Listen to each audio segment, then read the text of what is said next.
প্রিয়, তোমাকে দেওয়া আমার সেই শেষ চিঠিটি। শুনেছি অকাল মৃত্যু নাকি প্রেমিকের জন্য প্রেমিকার সেরা উপহার। যদি কখনো শোনো আমি আর নেই, তাহলে মন খারাপ হবে তোমার।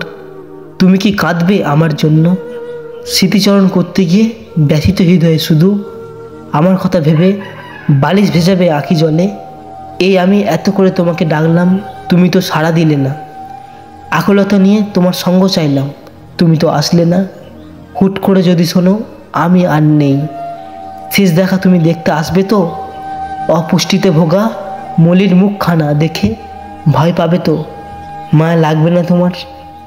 এই যে বেঁচে থাকতে তোমাকে কতভাবে বোঝানোর চেষ্টা করলাম, তুমি তো বুঝলে না। তোমায় ছাড়া বেঁচে থাকা যে আমার ভীষণ কষ্টকর। এভাবে যদি কোনোদিন ফুরিয়ে যাই আমি, তুমি কি সেদিন বুঝবে আমায়? নাকি সেদিনে তোমার হৃদয় পাথর হয়ে যাবে? আমি না হয় সেদিন মিথ্যা দেহে তোমার অপলক তাকিয়ে দেখব, কিছু বলবো না, কোনো অভিযোগ করব না। শুধু তোমায় দেখার ব্যাকুলতা নিয়ে বিভোর হয়ে ঘুমাবো চিরনিদ্রায়। এই ছিল আমার প্রিয় তোমার লাস্ট দেওয়া সেই চিঠিটি। যদি কারো ভালো লেগে থাকে তারা প্লিজ এই চ্যানেলটাকে লাইক, কমেন্ট, শেয়ার এবং সাবস্ক্রাইব করতে ভুলো না। আসছি পরবর্তী ভিডিও নিয়ে, সবাই ভালো থেকো।